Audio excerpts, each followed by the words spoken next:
All power to the people. All power to the people. All power to the people.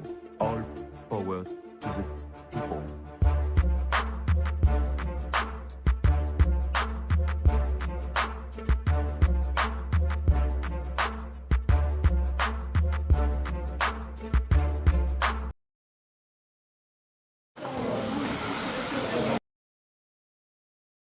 Vous êtes bien comme ça?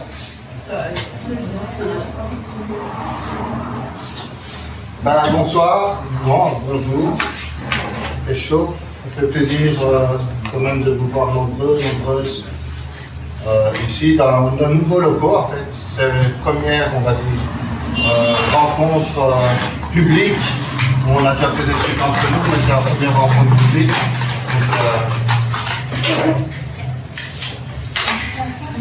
C'est un petit chez soi, mais c'est mieux qu'un grand chez les autres pour nous, donc ça fait plaisir de vous accueillir. Donc pour cette première rencontre autour de l'ouvrage Justice partout, outils féministes pour répondre par nous-mêmes aux violences, avec Colline Zuber et Charlotte Réquiard, qui ont toutes les deux participé à la traduction, parce qu'il y a beaucoup de traductions dans le livre. Donc, bonsoir. Pourquoi cette rencontre de Bruxelles-Pentès? Parce qu'aujourd'hui, dans nos quartiers, dans nos communautés, je parle noir, arabe, rom, musulmane, mais aussi dans les espaces militants, dans les luttes féministes, les véhicules migratoires, il y a cette question qui revient constamment. Comment répondre aux violences sans reproduire d'autres violences? Cette question, elle est simple, mais elle est immense, parce qu'on vit dans des sociétés où la seule réponse de l'État semble être plus de police, plus de prison, plus de surveillance, plus de frontières, plus de punitions. Mais dans le même temps, les violences sexuelles continuent, les violences patriarcales continuent, les violences policières continuent, les structures, le racisme d'État continue, les morts aux frontières continuent, les violences coloniales et impériales continuent, et le génocide à Gaza continue. Donc c'est forcément une question difficile. Et la question sous-jacente, en fait, elle est: est-ce que le système pénal produit réellement de la justice? Ou est-ce qu'il organise surtout la gestion punitive des populations déjà marginalisées? Et cette question, elle est particulièrement importante ici à Bruxelles, parce qu'on le connaît, les contrôles policiers sur les Noirs, les Arabes, les Roms, les personnes supposées musulmanes, les violences en détention, la criminalisation des sans-papiers, les politiques sécuritaires contre les jeunes, principalement noirs, arabes, la psychiatrisation de la misère et la prison comme prolongement colonial. Donc un des points importants dans le livre, notamment, c'est pas de justice réparatrice sans anti-carcérale, anti-policière. Donc je vais commencer par une question simple en fait, pour qu'est-ce qu'on entend par justice réparatrice et transformatrice. Voilà. Ok. Merci pour la proposition de discussion.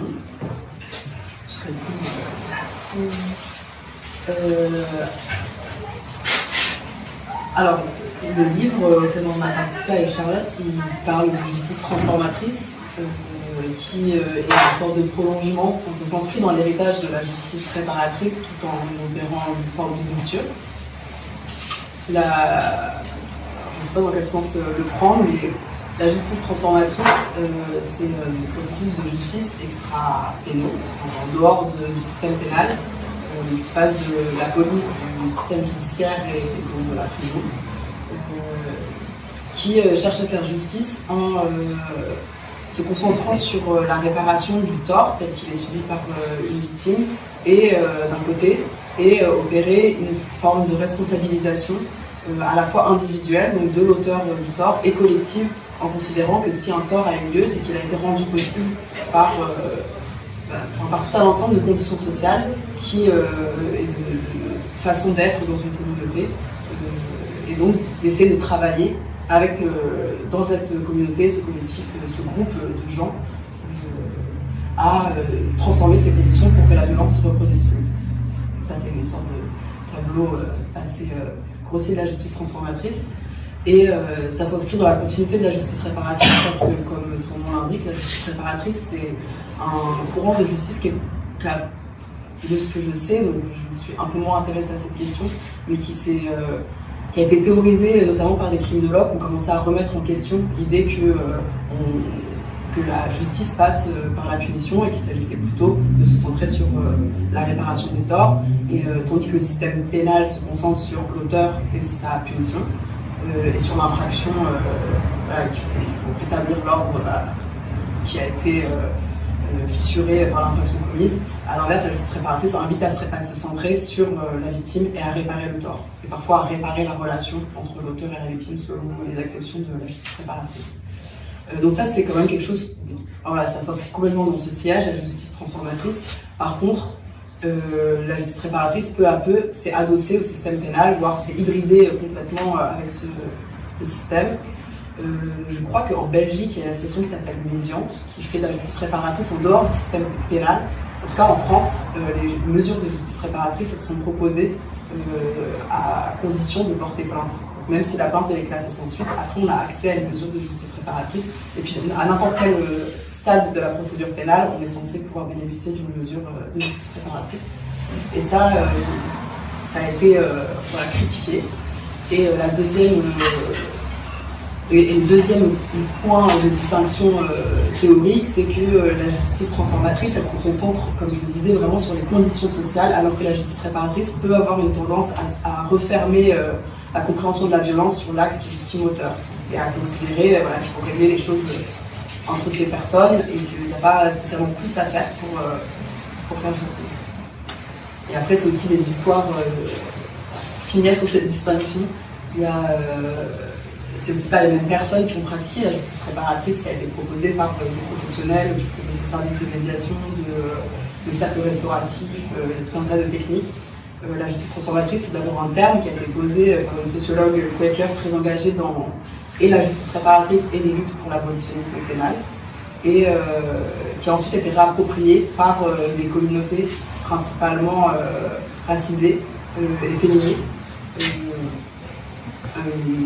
qui se sont reconnus en quelque sorte, qui se sont réappropriés ce mot, qui venait qualifier des pratiques qui étaient déjà expérimentées dans ces communautés, notamment parce que ça vient plutôt d'Amérique du Nord, quand il y a une forme d'impasse intensément vécue, forcément, quand en tant que femme racisée, d'avoir été victime d'une agression sexuelle et d'être confrontée soit à deux possibilités, soit ne rien dire et donc faire le jeu du patriarcat, faire le jeu de ne rien pouvoir faire contre le patriarcat, soit dénoncer pénalement l'auteur des faits qui, faisant partie de la même communauté, s'expose au racisme institutionnel du système pénal qui est, je ne sais pas si ça vaut le coup de comparer avec la France, la Belgique et les États-Unis, voilà, qui est raciste. Et donc il y a une forme d'impossibilité d'impasse structurelle. Donc c'est pas les mêmes histoires de pratiques. Pour dire que c'est pas de la théorie, d'abord la justice transformatrice, ça a été pratiqué par des gens. Voilà, longue réponse. Non, merci. Mais c'est important pour au moins les bases et en évacuer une. Sur réparatrice, aujourd'hui on peut dire la seule réparation en gros que l'État offre, c'est la punition. Nous, aujourd'hui, on va essayer plutôt de se consacrer ce qui peut nous intéresser, je crois que sur laquelle on peut avoir le plus de prise, c'est sur la justice transformatrice.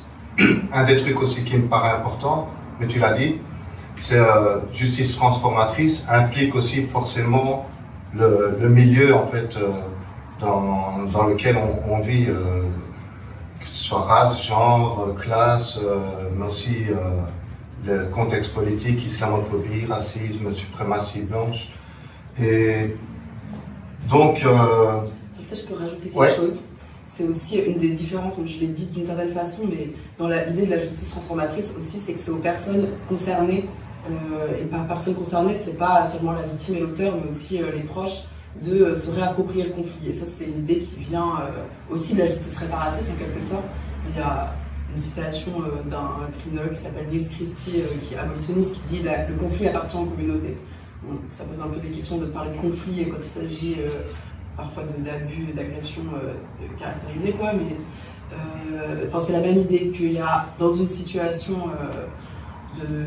d'abus et ou de conflit, il se passe quelque chose qui met en jeu la communauté, où il y a une occasion, c'est un peu bizarre de dire occasion, mais c'est vraiment ça, quoi, une occasion tragique en quelque sorte de transformer la communauté, c'est comme si c'était un symptôme, et de déléguer ce conflit ou la prise en charge de cette violence à des experts ou à des professionnels, c'est aussi renoncer à l'occasion de transformation que permet, que permet à prix-coûtant, disons, la révélation de cette violence.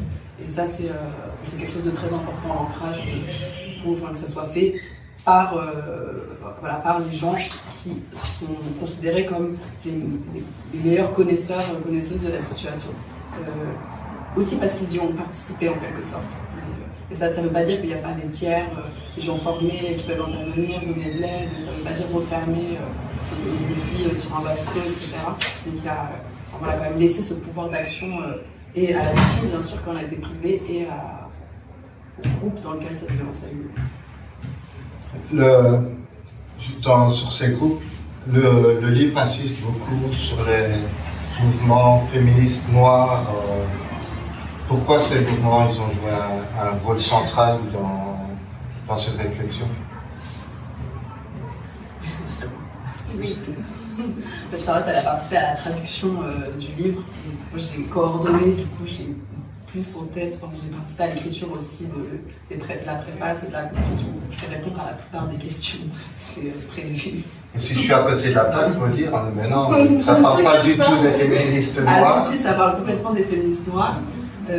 Mais comme je le disais, parce que c'est dans des communautés féministes racisées que ça a été expérimenté, et encore aujourd'hui, les collectifs qui sont porteurs de la justice transformatrice et les community organizers, qui étaient un peu les figures de proue de la justice transformatrice, c'est des femmes noires, coréennes, en fait de diaspora aux États-Unis, je ne connais aucune qui est blanche.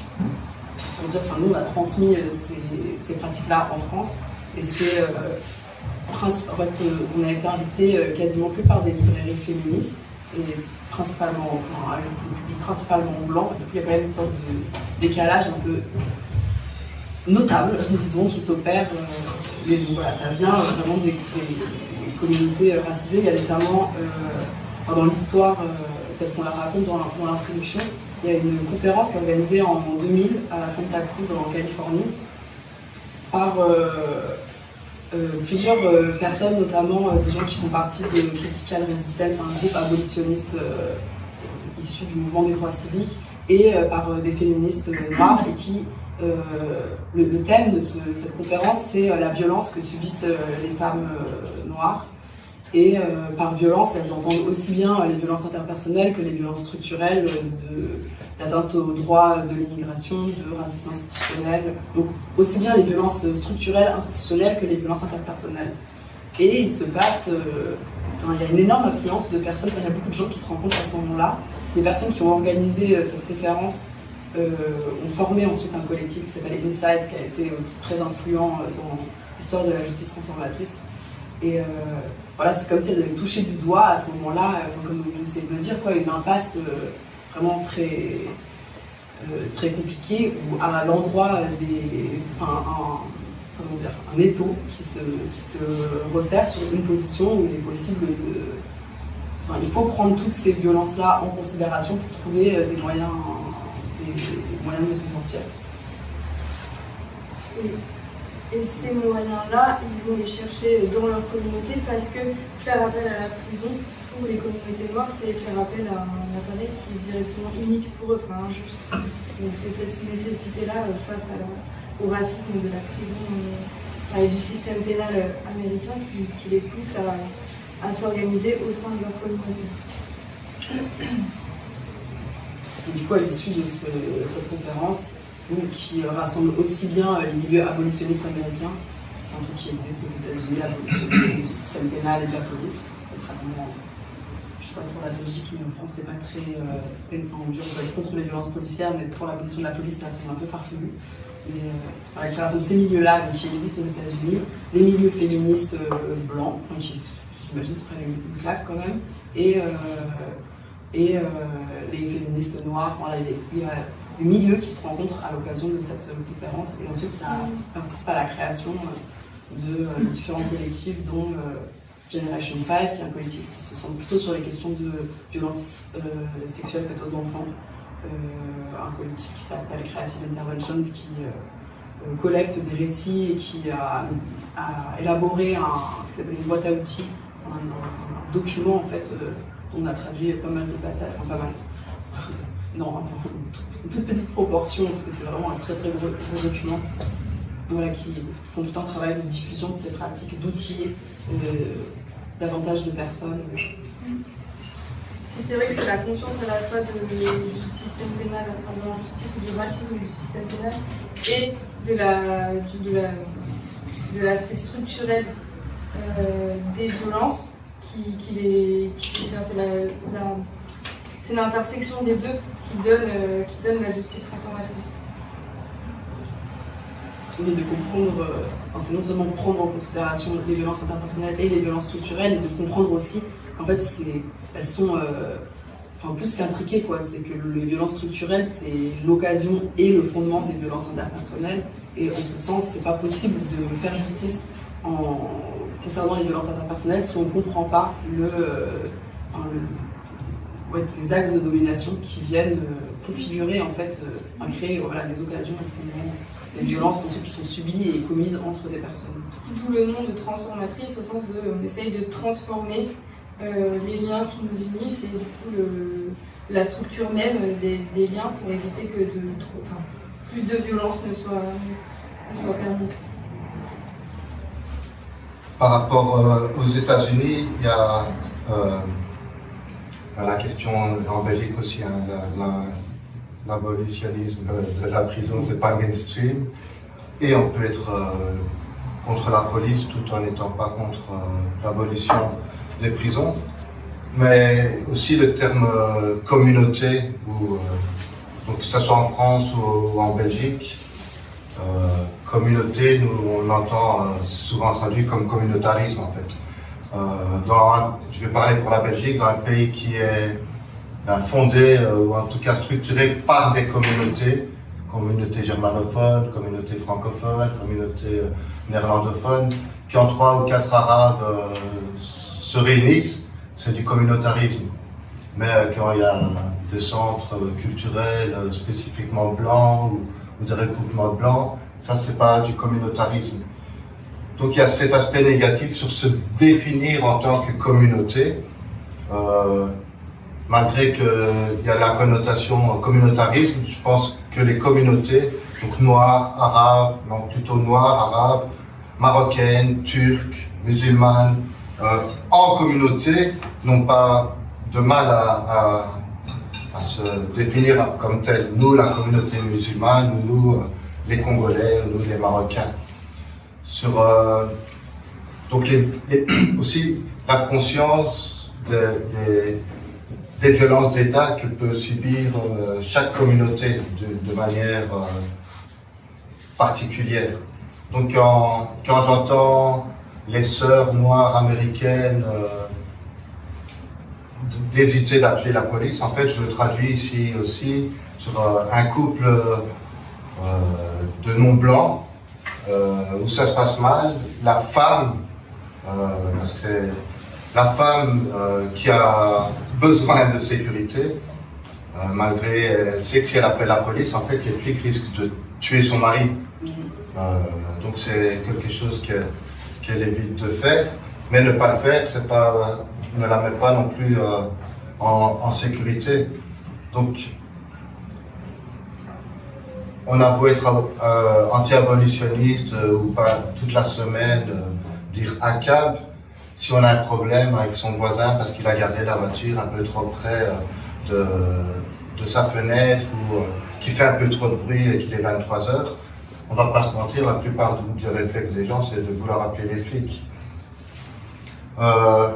Donc, la plupart des gens pensent qu'un monde sans prison ou sans police, ça serait le chaos. Comment on peut expliquer cette pensée et quel exemple on a pour montrer qu'en fait, il y a quand même pas mal de violence ou de problèmes en fait qui se règlent sans la police et que je rajoute même, mais je pense on le partage, que très souvent la police ramène en fait, la police et après la justice ramène plus de dégâts et surtout ne soignent pas par exemple, ou ne prennent pas soin ou s'en foutent en fait des victimes. Tant qu'il y a eu l'agresseur ou la personne qui a fait une faute a été punie. Ce qui est un peu frappant, c'est que malgré le fait que le système pénal soit absolument inefficace face aux violences sexuelles, de façon notable, il y a quelques chiffres dans le livre de mémoire, il y a 10% de victimes de violences sexuelles qui portent plainte, et au final, dans les viols pour lesquels il y a une plainte, c'est seulement 1% des viols qui est condamné. Donc je ne suis pas capable de faire le calcul, mais voilà, il y a une proportion absolument dérisoire de prise en charge par le système pénal. Donc il est inefficace pour les victimes quand il n'est pas délétère. On va prendre quelques exemples, le fait de devoir re-raconter l'histoire, de ne pas être maître de son propre récit. Voilà, le phénomène de revictimisation qui, on n'est même pas sur le fait que ça ne répare pas, c'est que ça empire la situation. Donc malgré toutes ces choses, et après sans parler du fait qu'en termes de récidive, le fait de mettre des gens qu'on accuse de violence ensemble en prison, en les ostracisant de la société, c'est difficile de concevoir comment on peut endiguer la violence en faisant ça. Voilà, tous ces aspects font que le système pénal ne fonctionne pas, et pourtant, oui, il y a une culture pénale qui fait qu'il y a un manque de... un manque d'imagination, ou peut-être, il y a quelque chose comme ça, mais il n'y a vraiment aucune possibilité qui semble exister pour tout un tas de gens entre le recours au système pénal qui pourtant est vraiment décrié, quoi, c'est pas propre au milieu féministe, mais notamment concernant les violences sexuelles, c'est de notoriété commune que ça ne fonctionne pas. Mais comme s'il n'y avait pas d'autre possibilité entre le silence et ça, et donc parfois c'est quand même la seule réponse possible. Ça ne répond pas vraiment à ta question. Après, je rebondis sur qui m'interpelle sur le manque d'imagination, mais c'est aussi l'aliénation. Dans le terme, en fait, l'État, la machine d'État, et pas le voir comme des États, la Belgique, la France. La machine d'État, je vais l'appeler le suprémacisme blanc, en fait, à l'échelle mondiale, parce que c'est ça qu'on connaît, l'Europe, les États-Unis, qui ont travaillé, qui travaillent à ça, en fait, d'un point de vue marketing, que plus de police, plus de prison, plus de frontières, plus de contrôle. Pour votre sécurité, vous n'aurez plus de liberté, en fait, mais pour votre sécurité. Oui, puis même ça passe aussi dans les subjectivités, d'un truc de désir de punir, où c'est difficile d'imaginer des façons de faire justice, d'avoir un sentiment de justice. Dans certains imaginaires, c'est compliqué, alors que la parole des victimes va pas du tout forcément dans le sens d'une punition.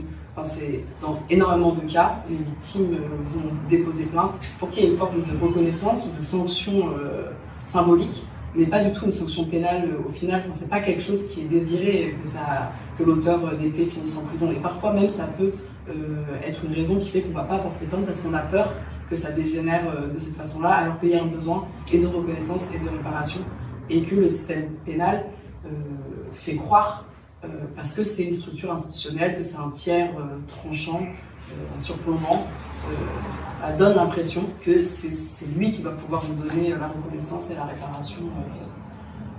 Et donc il y a une forme de capture d'un besoin de justice par un désir de punir, et qui passe aussi parfois par on a du mal à s'imaginer c'est quoi faire justice s'il n'y a pas une punition pour l'auteur du tort. Une victime qui est réparée, qui est reconnue, on se dit bah, ça suffit pas, enfin, il faut quand même autre chose. Je suis d'accord avec ça par ailleurs, mais c'est pas. Ça reste limité au carcan de l'imaginaire punitif, souvent. Et après, je reviens sur ta question sur comment imaginer un monde sans police, qu'est-ce qu'on peut faire pour ne pas appeler la police. C'est une recommandation de lecture d'un livre qui nous a encore inspiré dans l'élaboration de ce livre-là, qui s'appelle Abolir la police, qui n'est plus édité aujourd'hui, mais qui est en ligne gratuitement sur Internet, où il y a et des histoires de justice transformatrice, et aussi du travail, des documents militants qui viennent du courant de l'abolitionnisme pénal, et notamment qui a connu un grand essor après les mouvements, après le meurtre de George Floyd. Et il y a des personnes comme Mariam Kaba, qui est une figure très influente de la justice transformatrice, qui a écrit un peu comment faire pour ne pas appeler le 111 aux États-Unis. En fait, entre le moment où on est choqué par quelque chose et le moment où on appelle la police, tout ce qui peut se passer, elle a essayé de décortiquer les choses qu'on pouvait faire. Et pareil, c'est dans le même esprit que la justice transformatrice, avec un truc très pragmatique, d'étapes et je vous invite à aller regarder. Enfin, il y a des outils vraiment très concrets. Et ça, c'est dans Abolir la police, ce texte-là. Non, c'est un collectif qui s'appelle Matsuda. C'est en ligne, il y a un site qui s'appelle Abolir la police. Et après, il y a encore plein de choses, pour la plupart pas traduites, qui se trouvent sur Internet. Mais après, dans l'ensemble, il y a quand même un certain constat au départ, dans la volonté de passer, de pas passer par le système pénal, et donc un constat du fait d'être démunis. Et c'est pour ça qu'il y a tant d'initiatives de créer des recueils d'outils. Donc il y en a certains il y a des morceaux, comme le disait Colline dans le livre, et il y en a quand même plusieurs qui ont été des manuels, plusieurs manuels qui ont été faits aux États-Unis, et même nous, quand on a fait d'autres rencontres dans des librairies, on a croisé aussi des collectifs ou des groupes qui avaient eu eux-mêmes besoin d'éditer à la fois leur charte et leurs outils. Parce qu'au début, il y a de blanc, absence de méthode. Et donc, c'est quand même aussi quelque chose qui est. Voilà, on arrache un peu à l'aliénation au travers de textes comme ça et de leur divulgation. Et c'est pour ça que j'étais réticente à dire c'est un manque d'imagination. C'est aussi un manque d'outils, de méthodes. C'est pas simplement qu'on n'arrive pas à se projeter. C'est juste que même si on se projette là-dedans, on ne sait pas comment faire. D'où l'idée de transmettre des outils et aussi des récits, parce que chaque situation étant très différente, il y a des cas où la victime ne veut absolument pas participer au processus, par contre elle est très contente que ça se passe, des cas où elle a envie d'être très au fait et de savoir comment s'opère le travail de la personne qui lui a causé du tort, des cas où l'auteur du tort est mort, par exemple, dans l'église, il y a beaucoup de cas comme ça. Je parle de l'église parce qu'il y a des processus de justice réparatrice en ce moment qui est assez massif dans cette institution-là. Toute cette diversité de situations fait que c'est pas possible d'établir un protocole de comment répondre à un tort sans commettre davantage de violence. Il faut, en tout cas la tradition de la justice transformatrice, c'est beaucoup passé par des histoires. Et nous, on a continué ce geste-là. Il y a un autre livre qui vient de sortir récemment qui s'appelle La colère nous appartient. C'est des récits de justice en dehors du système pénal et qui sont très différents les uns des autres et qui permettent à la fois d'ouvrir l'imaginaire et en même temps de donner des outils, des ressources concrètes. Et à la fois de comprendre qu'il n'y a pas un protocole qui peut s'appliquer tout le temps, mais que par contre, chaque situation recèle de choses à expérimenter, à mettre en place. en partie à inventer, mais pas à partir de nulle part. Mais pour ça, le livre, c'est une vraie boîte à outils, en fait. Et quitte à cumuler, en tout cas, il y a beaucoup de pistes et de méthodes qui amènent à comment parvenir à la justice transformatrice. Et même pas aussi, je veux dire, pour des processus de prendre soin, par exemple, d'une personne, d'une victime dont on ne connaît pas l'auteur de l'agression ou du tort. Il y a aussi, et donc, est-ce que ça, des fois en tant que militant ou dans les pratiques, ça risque pas de mettre la confusion aussi, des fois en prenant soin d'un membre de la communauté, de penser qu'on participe à un processus de justice transformatrice, en fait. Donc il y a des choses quand même qui sont essentielles, c'est quand même qu'il y a une personne identifiée comme agresseur, j'imagine, où on peut participer à un processus de justice transformatrice sans qu'il y ait plus qu'une victime, qui est donc quelqu'un qui est désigné ou identifié comme ayant causé du tort. Alors, avant de répondre précisément à cette question, juste avant, on touchait un point, et ça nous permettra de répondre mieux à cette question. On touchait un point qui est quand même important dans la justice transformatrice, c'est vraiment cette idée que, ouais, il y a des outils, il y a des méthodes, mais en fait, comme chaque situation est souvent, chaque situation est différente, la boîte à outils ne va pas du tout s'appliquer très facilement et de façon systématique de la même façon, quoi.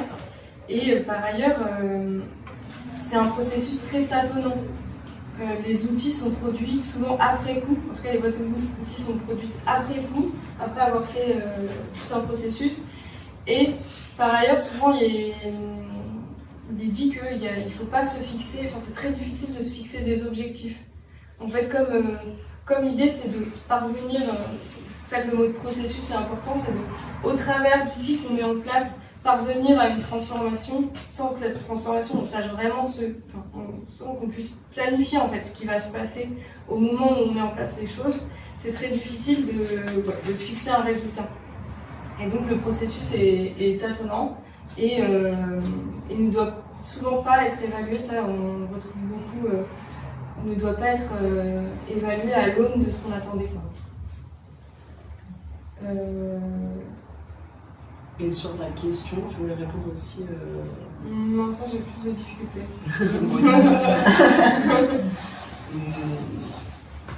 Je comprends pas. Enfin, est-ce que ta question c'est est-ce que dans une situation où il y a quelqu'un qui est victime de violences structurelles sans que ce soit possible de désigner une personne qui est l'auteur du tort, est-ce que tu parles de ce genre de situation ou est-ce que tu parles d'une situation où juste l'auteur du tort il existe mais il a disparu Ouais, ça ouais, c'est ça. Et bah, dans cette situation, dans le livre, il y a un récit. Non, c'est une situation inverse.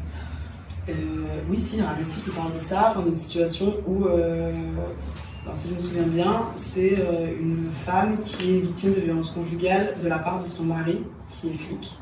Et donc, elle ne peut pas aller porter plainte parce que lui, il va être protégé par sa propre communauté. Donc elle est bloquée et là il y a tout un processus de soutien autour d'elle de la part de ses amis. Donc c'est un peu tendant, est-ce que c'est de la justice transformatrice ou pas, vraiment de soutien matériel aussi pour l'aider à garder ses enfants, à pouvoir s'éloigner de lui le temps qu'elle trouve des solutions. Et que ça, enfin, ce soutien communautaire là et le fait de écouter les besoins, la centralité de la victime, d'écouter ses besoins et voilà, d'essayer de faire en sorte que ça se passe moins difficilement pour elle. Enfin, c'est le premier récit qu'on a mis comme une sorte de proto-récit de justice transformatrice, où à considérer que c'est un processus qui est centré sur la réparation du tort pour la victime, oui, en quelque sorte, ça relève quand même de la justice transformatrice, même s'il n'y a pas les moyens d'un travail plus structurel ou d'une responsabilisation de l'auteur. Et à l'inverse, le premier récit auquel je pensais, c'est une situation miroir où il y a quelqu'un qui a commis des agressions sexuelles plusieurs fois. Il a été dénoncé 3 fois. Et il déménage, il change de territoire, quoi. Et les gens chez qui, les gens qui commencent à fréquenter sont au courant, je ne sais plus comment, de ce qu'il a fait. Et lui aussi, il a essayé de se mettre des limites sur la consommation d'alcool notamment, qui ont été à chaque fois le terrain de ces agressions. Et en fait, il est à la fois juge et partie, et il n'arrive pas à fixer son cadre, quoi, et il ne sait pas jusqu'où il doit aller. Enfin, c'est très compliqué pour lui. Et du coup, dans cette situation, il y a un processus qui se met en place, à la fois à sa demande, qui est un regard collectif qui l'aide en quelque sorte à mettre en place un cadre, des limites, qui l'aide à le tenir. Et aussi, cette demande vient de la part de personnes qui l'accueillent sur le territoire, qui sont gênées d'être au courant qu'il y a eu des agressions à répétition et sans rien faire, qui ont aussi envie de se donner un pouvoir d'action. Et dans ces situations-là, les 3 victimes, elles sont pas... en fait, elles ont coupé les ponts avec lui, elles habitent loin. Et du coup, il ne s'agit pas d'aller prendre le téléphone ou d'aller les chercher chez elles pour leur demander si elles sont d'accord et si elles veulent être préparées. Enfin, ce serait pas opportun. Et donc là, il y a un processus, pareil, de justice transformatrice qui se met en place, mais sans que ce soit le pack complet. Je pensais en fait à ça pas en termes de mots, sur des pratiques qu'on pourrait, dans lesquelles j'aurais pu avoir participé, que je nomme pas justice transformatrice, parce que l'auteur, bien qu'il puisse être connu, est inaccessible en fait. Où l'auteur peut être l'État. Donc l'État, ça n'existe pas, c'est une abstraction. Donc la transformation, je la vois clairement sur moi, sur les membres du groupe, et je pense à, par exemple, le collectif de soutien à la famille de la petite Maouda. C'est une petite fille kurde qui a été assassinée sur les autoroutes belges. Donc il y a un groupe, même élargi, qui s'est mis en place autour de la famille. Les comités justice-vérité pour Adil, Ibrahima, Lamine Bangoura. Donc, il y a des choses qu'on retrouve effectivement, c'est de nommer l'agresseur déjà, nommer la victime aussi, mettre que ces noms ne soient pas oubliés, donc réhumaniser des personnes qui ont été assassinées parce qu'elles n'étaient pas considérées comme des êtres humains. Donc, nommer, se réunir de manière régulière, discuter les inhumations, participer à une inhumation digne, des cérémonies plus régulières ou fixées. Donc tout ça, ça transforme en fait les personnes, mais ça transforme un groupe. Moi, quand je dis que ça me transforme, ça me donne plus conscience en fait sur l'état des agresseurs, c'est-à-dire du racisme d'État, de la suprématie blanche. Donc c'est pour quand même dire,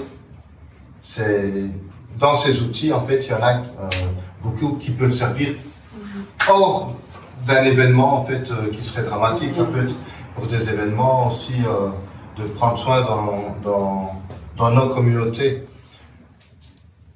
Et je prends exemple en fait sur ces 2 dernières années, plus de 2 dernières années, avec le génocide à Gaza, où on a tous connu, en tout cas des camarades qui étaient en déprime, en burn-out, et donc c'est un peu les mêmes questions. On devient une victime du système contre lequel on lutte, et la prise de soins qu'on peut faire en communauté. Donc, moi je pense que c'est intéressant de le voir comme ça, et qu'il n'y a même pas forcément besoin de qualifier ça forcément comme de la justice transformatrice, bien que moi je trouve que ça y rentre tout à fait, au sens où il y a un processus de reconnaissance collective, comme tu as dit, nommer les choses, accorder une reconnaissance, et ça fait partie de la réparation. Et qu'ensuite, dans le travail d'accompagnement, pour moi, de ma faible expérience, pas très outillée, c'est par là que passe beaucoup la responsabilisation collective. C'est pas dans le fait d'écrire des chartes, de faire des discussions, ça passe aussi par là, mais beaucoup plus subtilement, ça passe dans le fait en tant que personne proche, de se sentir concerné par la situation, de devoir choisir comment on va se positionner, quel soutien on peut apporter, quel rôle, même tactique, stratégique on peut jouer pour faire bouger soit l'auteur, soit accompagner. Voilà. et que là-dedans, il se passe des choses de l'ordre d'une transformation. Et du coup, j'ai l'impression que dans les situations que tu nommes, c'est un peu pareil. Et ça me permet de dire que le mot justice transformatrice, dès le début, c'est une sorte de label. Enfin, c'est un mot qui est utilisé par donc, une abolitionniste quaker, des milieux chrétiens qui sont contre la prison et pour d'autres formes de justice anti-punitive. Et après, c'est réapproprié par des gens, mais c'est un mot, quoi. Il y a plein de pratiques qui n'ont pas forcément besoin d'être sanctionnées comme telles, mais plein de choses qu'on fait parfois très naturellement et parfois de façon pas assez outillée. Enfin, peut-être que le mot il permet justement de donner des outils et de visibiliser des choses. Donc ça me fait aussi un truc que je voulais dire sur la distinction avec la justice réparatrice. Pareil, c'est des mots et parfois ces pratiques-là, elles se recoupent énormément. En France en ce moment, il y a une association qui se développe de justice réparatrice extra-pénale et je vois pas pourquoi ce serait pas la justice transformatrice. C'est pas... Ça s'appelle pas de la même façon et on pourrait dire la justice transformatrice se construit contre la justice réparatrice, mais non, en fait, dans les pratiques, parfois c'est les mêmes outils qui sont utilisés. Quand la justice réparatrice est abolitionniste, il y a énormément de ponts, de connexions. Enfin, voilà. Du coup, il y a tout un tas de pratiques qui rentrent dans ce qui est décrit là-dedans et qu'on essaie d'outiller. Et que le fait de les nommer justice transformatrice, ça a une dimension intéressante, tactique pour diffuser ces pratiques. Mais c'est pas non plus une nécessité, quoi. Le comité justice sévérité ont pas eu besoin de la justice transformatrice pour faire ce qu'ils ont fait. Et dans ces pratiques, donc c'est assez évident que justice transformatrice, ça ne peut pas aller sans abolitionnisme, antiracisme, anti-impérialisme, qui sont en fait, hormis qu'il massacre sur la planète des Noirs et des Arabes, à la limite on s'en foutrait, c'est quand même des appareils militaires, policiers. On le voit encore avec les personnes qui étaient sur la flottille, qui étaient libérées. En fait, il y a un nombre de viols sur ces retours, mais aussi sur les précédents. Donc c'est des pratiques en fait naturelles de la police, du monde militaire, de la prison. Donc lutter en fait, c'est un peu aussi l'objectif. Tu as dit que vous avez été invité par des librairies féministes. En fait, on n'arrivera nulle part en fait si vous faites qu'être invité par des librairies féministes et que nous, je vais caricaturer, des hommes arabes font leur truc sur les violences policières ou contre la police.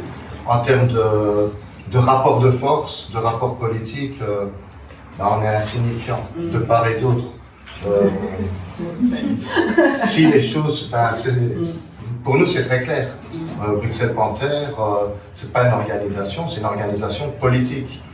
Pour changer les choses politiquement, il faut un rapport de force, un rapport de pouvoir, et on aimerait bien ou on voudrait bien de rester qu'entre Noirs et Arabes. Mathématiquement, en fait, on ne changera pas les choses. Et les femmes ou les féministes voudraient changer les choses, qu'entre elles, ça n'irait pas. Et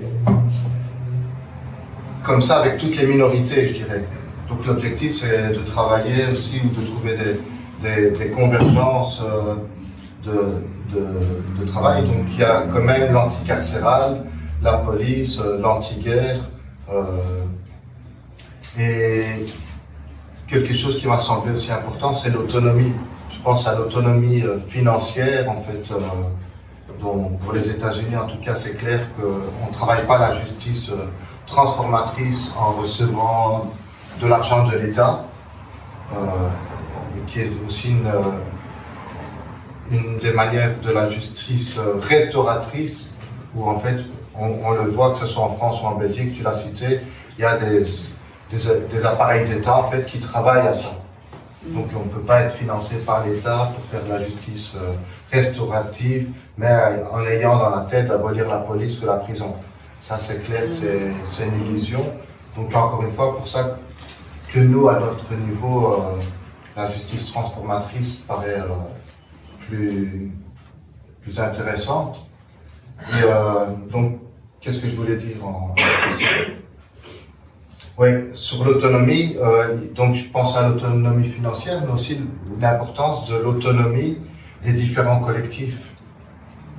Une des craintes ou une des points d'attention, ça serait que de penser que comme on est formé ou comme on a une pratique, moi je t'assure, j'ai une pratique, j'ai travaillé avec 3-4 familles dans le quartier, de se dire je vais pouvoir venir dans un groupe que je ne connais pas du tout, entamer ce travail-là.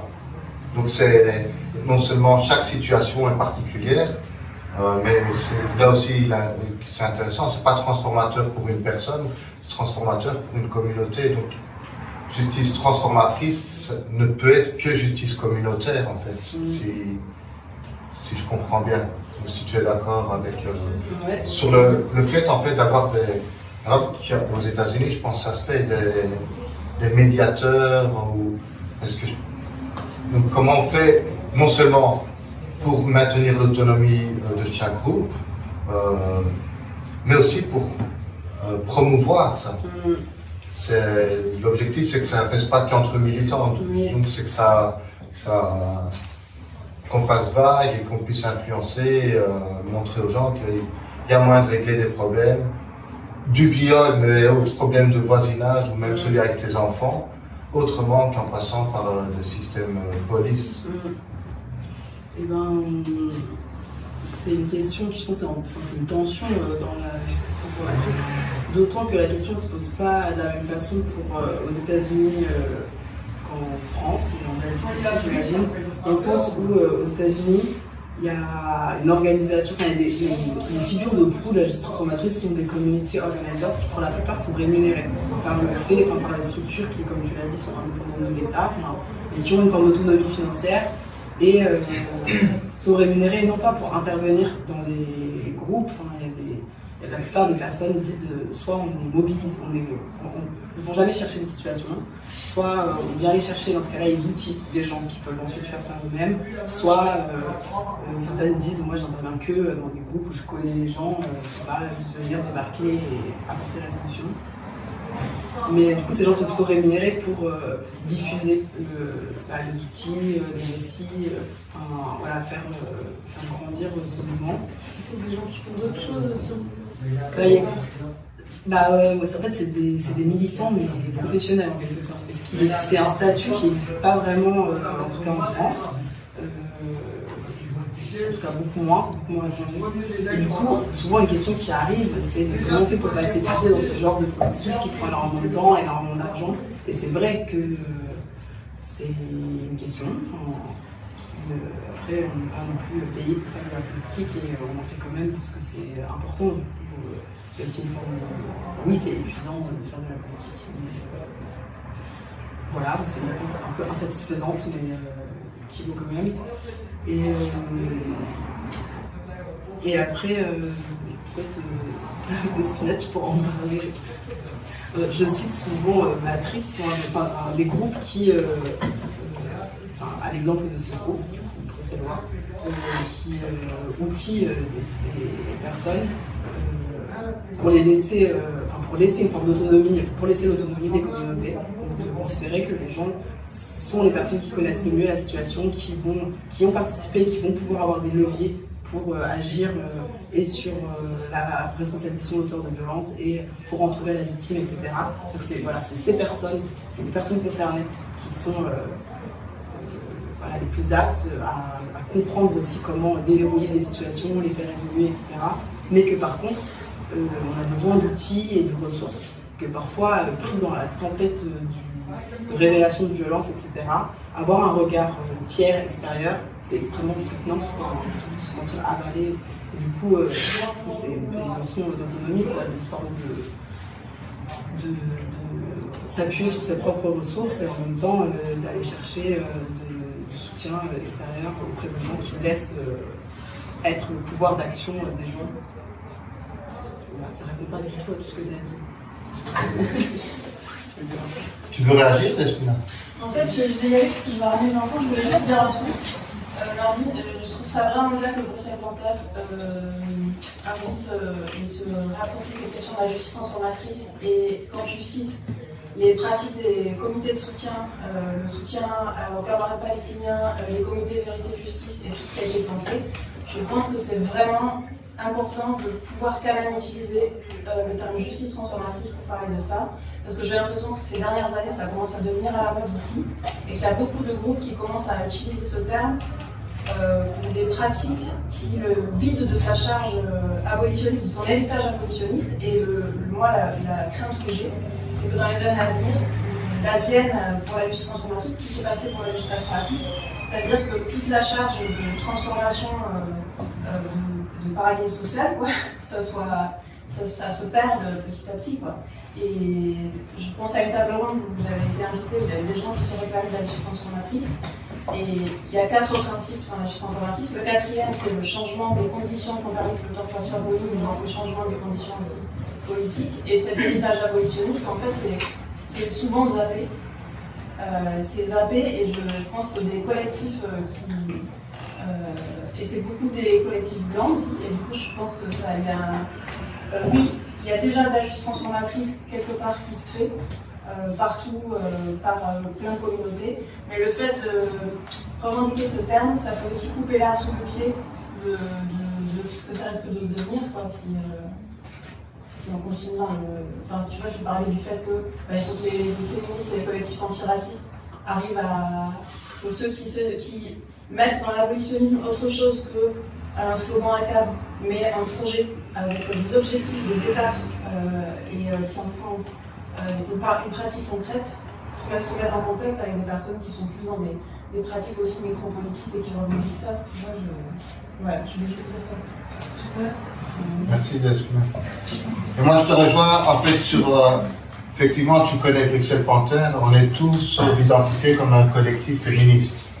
Donc l'invitation, elle est justement aussi pour sortir de là, et aussi du fait de s'approprier le terme, parce que dans notre cas, on n'a pas à être reconnu comme femme violée. On n'est pas ça, on est déjà des mecs.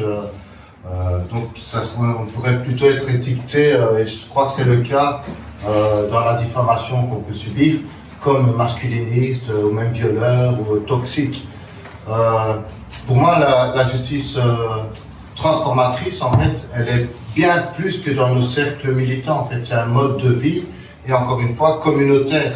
Moi, je vois, ou j'espère, que dans un futur proche, que dans mon quartier, parce que je pense que là, il y a déjà moyen d'agir, dans mon quartier, si ce n'était que dans ma rue, ça serait déjà super, pour des conflits. Par exemple, quelque part où la justice transformatrice marche bien, ou de manière super, parce que c'est le seul endroit où elle peut se faire, où il n'y a pas d'alternative à la police, l'alternative n'existe pas, c'est dans tout ce qui est illégal. En fait, quand tu es dans des embrouilles où en fait tu n'es pas totalement dans le cadre légal, il faut bien régler le problème de transaction ou de violence, ou d'une manière où les deux s'en sortent. Donc dans ces pratiques-là, il y a déjà pas mal de choses à voir. Mais c'est en fait déjà de débloquer parmi nos voisins, en fait, comme je l'ai dit, il a mis son vélo au poteau qui était en face de ma maison alors qu'il a un poteau en face de chez lui. On appelle la police, les gosses font trop de bruit. On appelle la police. Les problèmes en fait qu'on rencontre aussi, c'est par rapport à nos frères, principalement nos frères, dans les problèmes de consommation. Qui sont, oui, un problème de salubrité, oui, un problème de sécurité, oui, un problème de plein de choses. Mais comment on travaille avec nos frères toxicos dans les stations métro sans appeler la police? Donc vraiment, la porte d'entrée ici, elle est féministe, et principalement sur des victimes de viol, mais elle mérite en fait d'être encore plus élargie. Et pour ça, je pense, tout en est... Et en disant ça, non, j'avais commencé à me justifier en disant ça, je ne minimise pas les viols. Non, voilà, il y a une porte d'entrée qui permet de nous faire réfléchir tous en fait à différents niveaux. Donc C'est un plaisir d'avoir invité. Et en fait, c'est pour rebondir, Oui. parce que je pensais à ça depuis le début, moi je connais rien, mais j'ai vu qu'il y avait un film de la fille Ellie sur la justice transformatrice il y a 2-3 ans. Je parle de Je verrai toujours vos visages. Voilà. Sur la justice réparatrice. Sur la justice réparatrice. Et ce qui m'a paru, mais d'une perversion dont je voulais avoir votre avis, puisque effectivement c'était important ce que disait Despina sur les escamotages de mots, c'est que si j'ai bien compris, moi je suis un peu, j'y avais jamais pensé comme ça, l'idée, j'ai pas vu le film, j'ai vu la bande-annonce, ça m'a suffi, c'est quand même que le violeur, prenons le violeur, voilà. Le violeur rencontre sa victime pour avoir de l'empathie et véritablement regretter son geste, et on gomme absolument tout contexte, et il y a un vrai face-à-face avec un climax entre la victime. Donc c'est pour faire baisser la tension des problèmes sociaux, ou j'ai pas bien compris en fait Alors j'ai pas non plus vu ce film hyper important dans la justice réparatrice, mais j'en ai beaucoup discuté avec des gens. Oui, c'est tout le grand public. En gros, de ce que je comprends, c'est un film qui donne assez bien à voir de ce qu'on m'a dit, ce que c'était que la justice réparatrice, et ça vient montrer donc, des médiations réparatrices entre des victimes et des auteurs de violences qui sont incarcérés, je crois bien.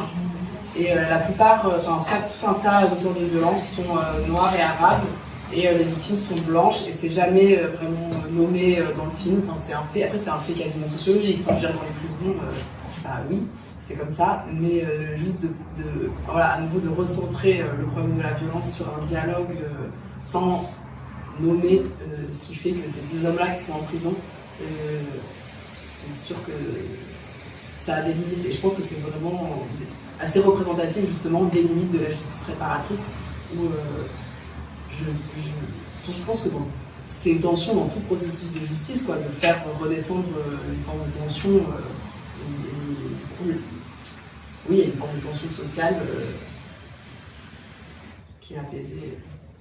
Mais du coup, la justice réparatrice se centre sur la notion de réparer le tort, la réparation du tort commis.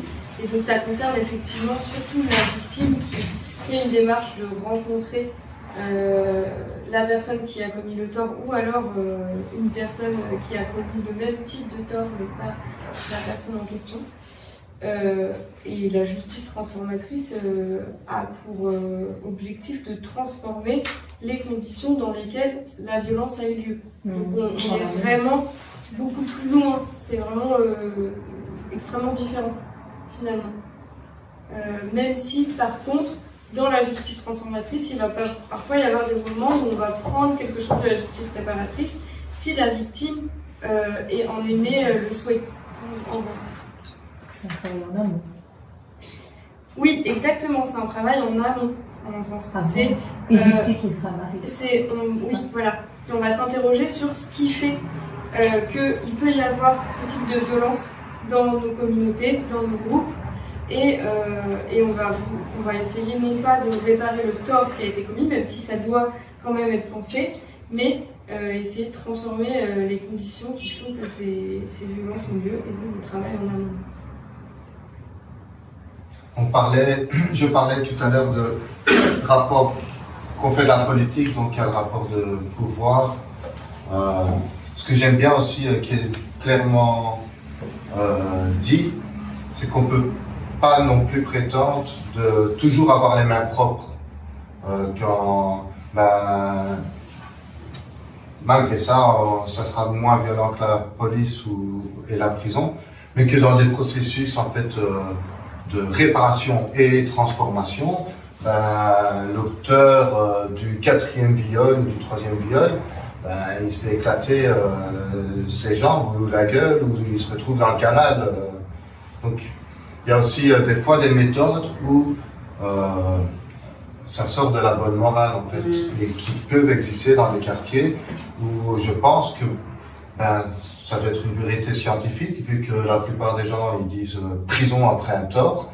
Donc quand tu subis une injustice grave,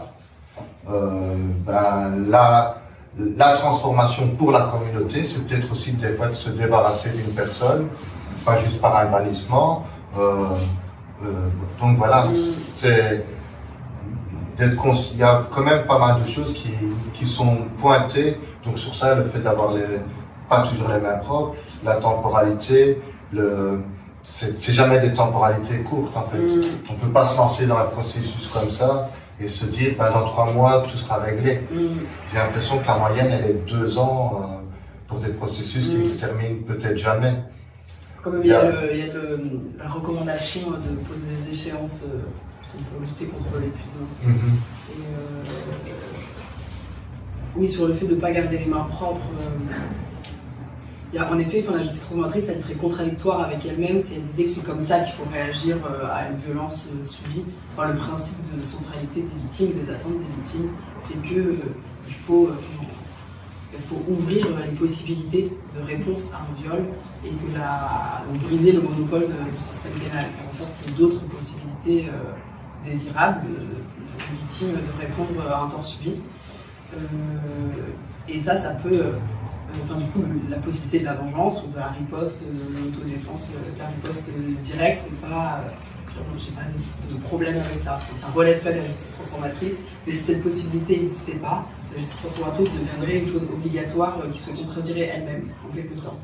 Et aussi, sur le fait de ne pas garder les mains propres, à la fin du livre, on insiste là-dessus, parce que j'ai déjà pu voir des formes, je trouve, d'instrumentalisation de la justice transformatrice, où le fait d'être dans un groupe de soutien pour une victime, de participer ou plutôt en s'alignant sur les victimes que de justement se salir les mains, à continuer à parler à un auteur de violence, il y a une forme de blanchiment qui se passe la plupart du temps du fait d'hommes qui ne savent pas exactement ce qu'il y a à se reprocher. En tout cas, il y a une sorte d'alignement qui est une façon de s'innocenter en faisant justice, alors que justement, la justice transformatrice, il y a une façon de mettre les mains dans la merde, ça va faire mal. En fait, il y a eu du tort commis, il y a des conséquences de ce tort qui sont vécues par une victime, et un peu grossièrement dit, et normalement il faut redistribuer ces conséquences pour pas que ce soit la victime qui les subisse seule, parce qu'elle va les subir de toute façon.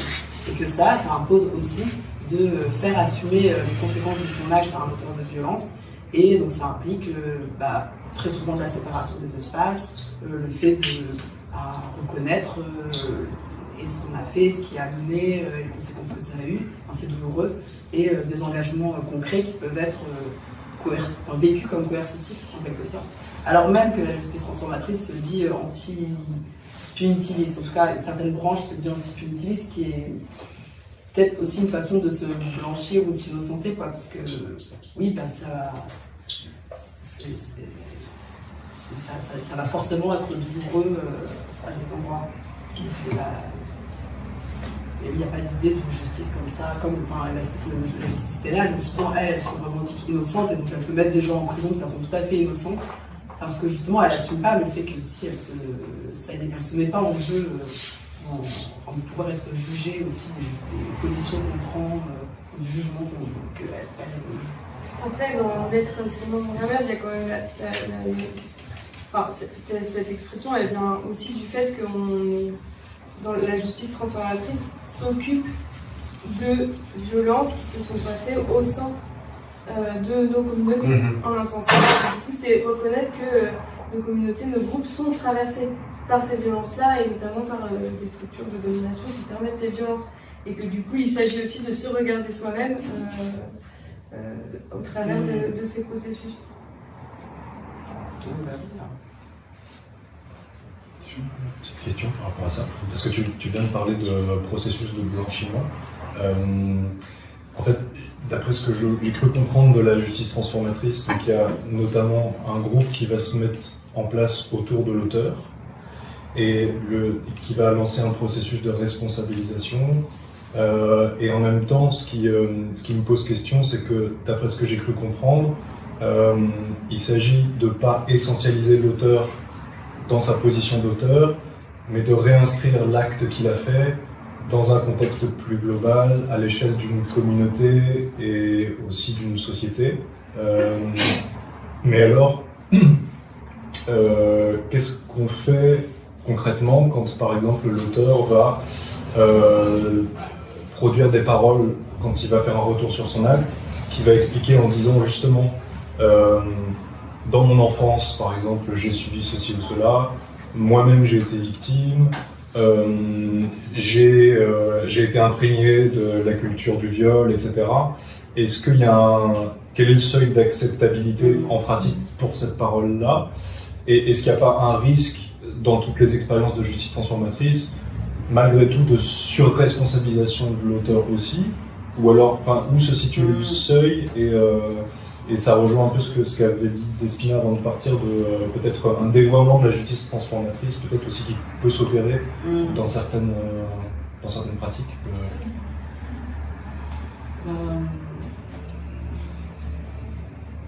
Je pense que c'est une question difficile, le fait de tenir ensemble la responsabilité individuelle et la responsabilité collective. J'ai l'impression que si un auteur de violence dit « Ah, moi aussi j'ai subi des violences », c'est un levier d'action extrêmement précieux parce que c'est possible du coup de réfléchir avec lui à ce qu'il a subi, à quel tort ça lui a fait à lui, et donc ça donne une ressource pour qu'il puisse avoir de l'empathie pour la victime, parce que lui-même il dit qu'il a subi des choses. Et donc, est-ce que s'il prend la mesure du tort lui-même qu'il a vécu, ça, a priori ça aide quand même à considérer le tort qu'on a commis. Et j'ai l'impression que quand même dans des situations c'est un peu expérimental ce que je dis, mais qu'il y a beaucoup plus de situations où la violence, dans ces fameux trucs de cycle de la violence, il y a une phrase de Mariam Kaba, une phrase de Mariam Kaba qui dit « Personne n'entre dans la violence en la commettant ». On a d'abord toujours subi, que ce soit de la violence structurelle ou de la violence interpersonnelle. C'est une phrase d'une amie à elle, donc elle cite. Par contre, on ne s'est pas forcément rendu compte qu'on avait subi ça. Et du coup, le fait de se reconnaître comme victime, à mon sens, c'est un des meilleurs leviers d'action pour empêcher la reproduction des violences. La plupart des incesteurs, par exemple, qui ont eux-mêmes, beaucoup ont subi des violences dans l'enfance, mais ne se sont pas reconnus comme victimes. N'ont pas reconnu que c'était pas... en fait, personne leur a dit c'est un droit de faire ça, t'es victime. Et du coup, le fait de nommer cette chose-là, c'est pas une façon de se dédouaner, mais oui, il y a un travail qui est possible à travers ça et qui n'enlève pas la responsabilité de l'acte. Des gens qui ne reproduisent pas la violence subie, mais qui permet justement de prendre conscience, de prendre les conséquences de l'acte commis et de l'acte subi en même temps. Le travail avec l'auteur de violence n'empêche pas du tout, par ailleurs, le travail avec la victime et la question de ce qu'elle veut et ce qu'elle peut percevoir de réparateur dans la situation. Donc sa responsabilisation n'excuse pas ou n'empêche pas cet aspect-là.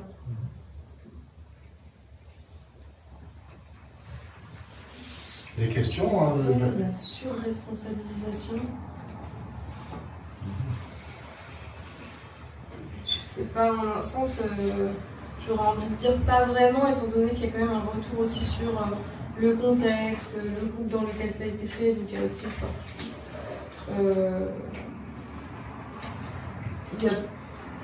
normalement il y a une mise en lumière de pas seulement l'acte de l'auteur individuel, quoi.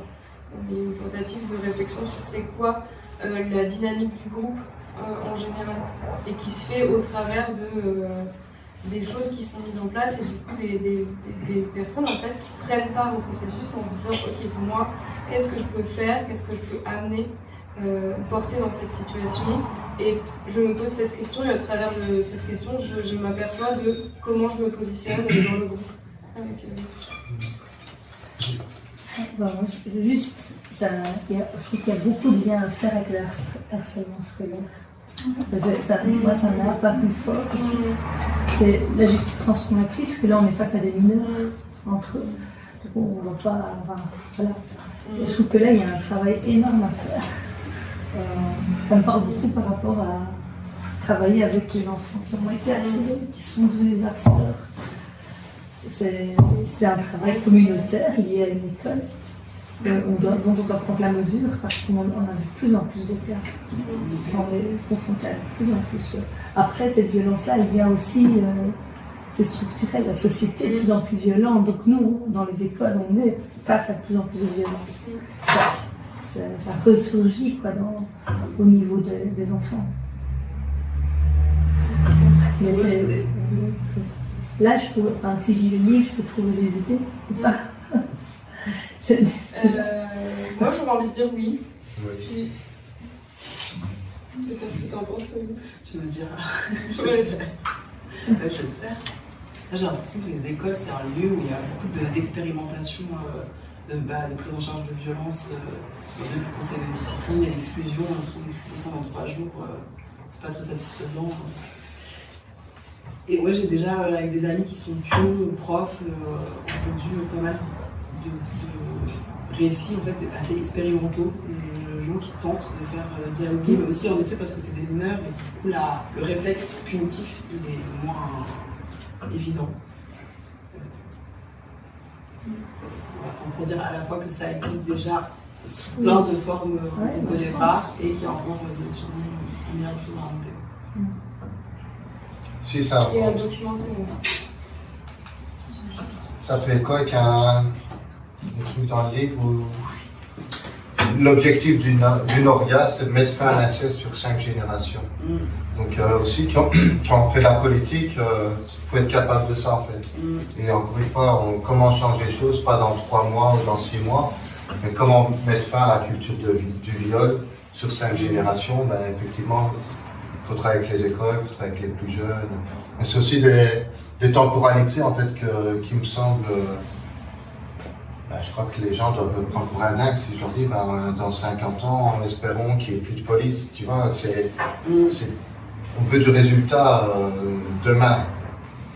Et en même temps, ce qui est trop bien dans cette espèce de temporalité longue, c'est qu'il y a quand même une échéance.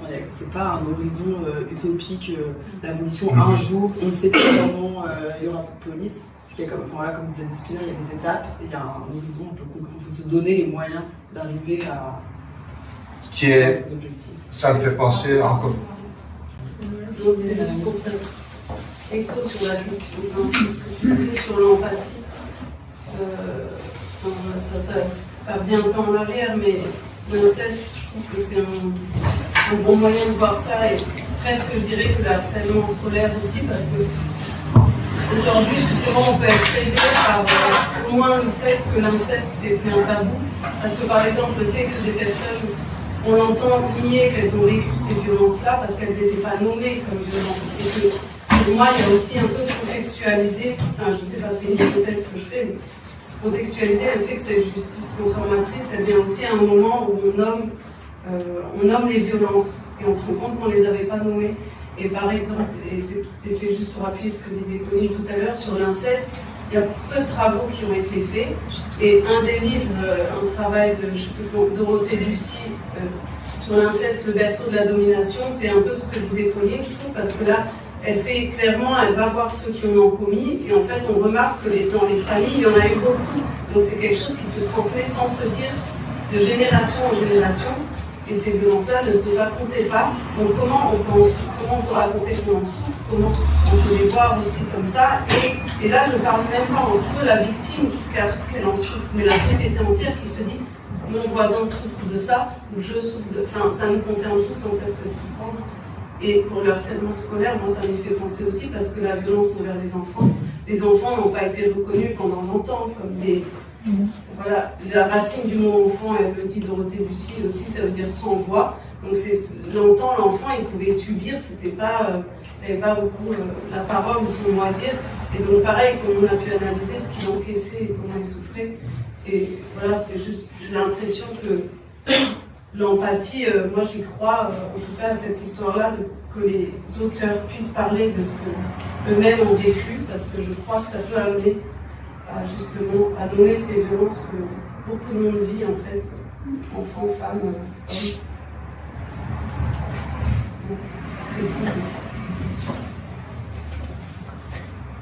une question ici.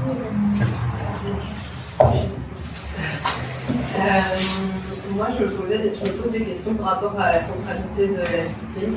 dans le processus. Parce que bien sûr, c'est hyper important, je ne remets pas du tout en cause d'écouter la victime, mais je trouve que parfois, si la communauté n'est pas assez solide et tout, et si on se dit ok, on écoute juste ce qu'elle veut et tout, c'est aussi une excuse pour finalement rien faire parce qu'il n'y aura pas d'outils à sa disposition, et enfin je sais pas. Et du coup, ouais, je me pose la question.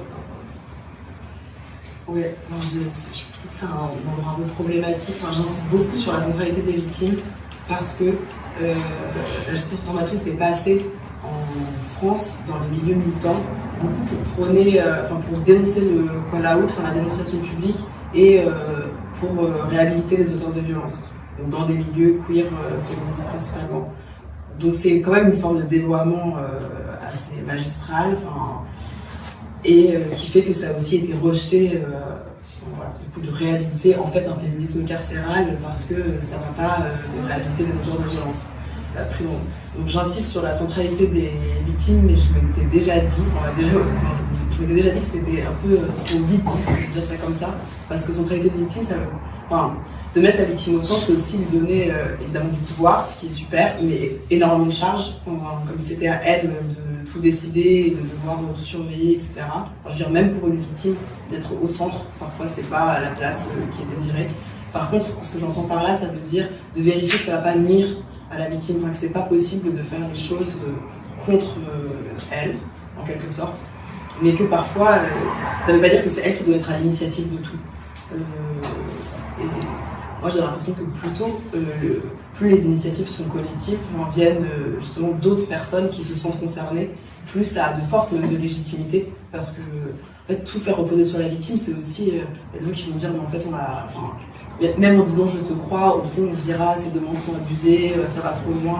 Voilà, donc plus il y a de personnes qui portent les choses, plus le processus il va être fort.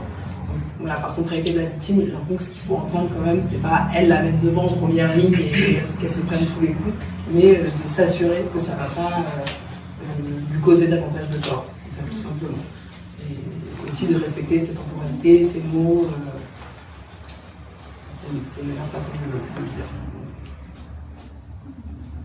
Il y a beaucoup de situations qui sont racontées où justement la victime a plutôt envie d'être dessaisie de la situation et d'être et notamment dans le manuel Creative Intervention, c'est ça.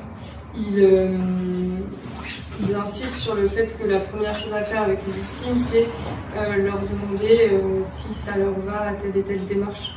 Et que c'est quelle place elle va avoir dedans aussi, ouais. au courant, à l'initiative. Je voulais juste revenir sur la question communautaire, communautarisme que Martine disait au début et du coup le croisement matériel et science entre le collectif aux septentaires et les volatilités de personnes plutôt blanches qui essaient de réfléchir ensemble et je n'ai pas encore lu l'ouvrage donc je parle du principe que je dois le lire pour parler, je vais ouvrir la question sur les justices. Alors justice transformatrice c'est le terme employé ici, mais disons qu'il y a évidemment des choses avant et vous parlez, j'ai cherché tout à l'heure quelque chose par rapport aux pratiques dites millénaires, c'est le terme qui a été rapidement mis parce que ce n'est pas le sujet, j'entends bien. Mais en tant que personnes qui, justement, des personnes qui cherchent à cette question de la justice réparatrice dans des communautés, que ce soit avec d'autres obédiences, d'autres manières de regarder la sacralité du corps, d'autres manières de regarder la justice, d'autres manières de penser que la justice terrestre et la justice ailleurs et d'autres, etc. Moi, c'est la question c'est une question que je me pose sur comment ferait-on pour que les pratiques féministes majoritairement blanches, c'est pas moi qui l'ai dit, c'est vous qui l'avez nommé, mais c'est un constat aussi, qui s'inspire par ailleurs de communautés noires américaines dans un contexte bien spécifique par rapport à la justice, etc. Et puis il y a tout le reste du monde en fait, dans lequel existent de grandes formulations de justice réparatrice depuis en effet des millénaires, soit par rapport à l'islam, soit par rapport à une certaine forme de chrétienté, etc. Et je ne vois pas le croisement en fait. Je lis des choses à droite à gauche, mais je ne vois pas le croisement. Et moi, cette question de la justice réparatrice et transformatrice, elle m'intéresse si on prend en considération d'autres cercles de pensée de la justice Et ça me manque pour le moment, et de nouveau, ce n'est pas ni une accusation, ni rien, je le cherche en fait, je cherche ce lien-là, parce qu'il existe dans plein de lieux, en dehors de la question de la justice réparatrice ou de la justice transformatrice. Donc peut-être que dans vos ouvrages, il y a des choses, mais pour moi, il y a la question de l'historicité et de la topographie en fait, de ces manières de gérer la justice.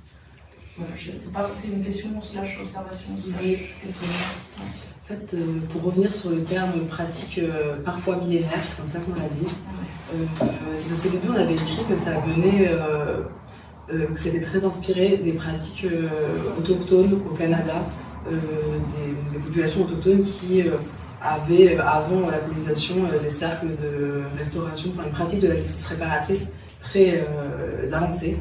Et qui continue d'exister. Il y a un film qui s'appelle Hollow Waters qui est très inspirant, qui parle de l'inceste et de la prise en charge de ces situations d'inceste dans une communauté autochtone à l'aide de ces outils. Et en fait, j'ai appris par des Québécois qui portent la justice réparatrice que c'était de se revendiquer de cette filiation-là, ça n'allait pas sans une forme d'appropriation culturelle exotisante, un peu étrange, parce que lui il disait en fait c'est des pratiques, on s'est fait coloniser par le système pénal, mais ces pratiques-là, elles existaient et elles continuent d'exister et il n'y a pas besoin d'être autochtone au Canada pour le faire. Donc, pourquoi aller chercher ces gens-là et ces pratiques-là pour se légitimer en quelque sorte? Voilà, ça lui semblait déplacé. Moi, ça m'a beaucoup fait réfléchir. Je me disais, c'est une façon de visibiliser des pratiques et en fait, c'est une forme d'exotisation, quoi. Donc, on a dit pratique parfois millénaire, sans le situer justement géographiquement et historiquement, en disant, nous, on raconte une histoire liée à un terme, à un label qui, du coup, a une histoire précise avec des acteurs, actrices précises. Par contre, ce dont ça relève, tel que c'est expérimenté, pratiqué, c'est des pratiques avant d'être une théorie. Et ces pratiques-là, elles s'enracinent, et heureusement, mais partout et depuis très longtemps. Et je pense qu'il y a tout il y a plein de choses à aller explorer. Moi, je suis très intéressée en ce moment par les formes d'hybridation de la justice transformatrice telle qu'elle vient des États-Unis, enfin d'Amérique du Nord, en contexte francophone par exemple, avec par exemple, ces Québécois que j'évoquais, ils pratiquent la médiation relationnelle, qui est une technique de justice réparatrice extra-pénale qui est très développée au Québec et qui n'existe pas du tout en France, parce qu'il y a le monopole pénal et c'est la folie étatique centraliste française, probablement, mais c'est l'État qui doit faire justice, c'est pas possible de faire en dehors. Je suis très curieuse de voir comment la justice transformatrice, en arrivant en France, peut s'hybrider avec des pratiques qui viennent la renouveler et parce qu'elle a cette plasticité-là. Ou avec la socianalyse aussi, qui sont des façons de lire des situations de conflit qui, pour le coup, déjouent complètement la lecture victime-auteur. Donc, ça, c'est que deux exemples, mais les héritages culturels, religieux dont tu parles, c'est pareil, il y a plein d'endroits où ça vient se croiser et que c'est une porte d'entrée de raconter les féministes noirs contre les prisons aux États-Unis. Parce qu'il en faut une, comme les violences sexistes et sexuelles, c'est une porte d'entrée, parce que c'est un endroit très précis, et en fait après ça ouvre sur tout un tas de pratiques et de possibilités.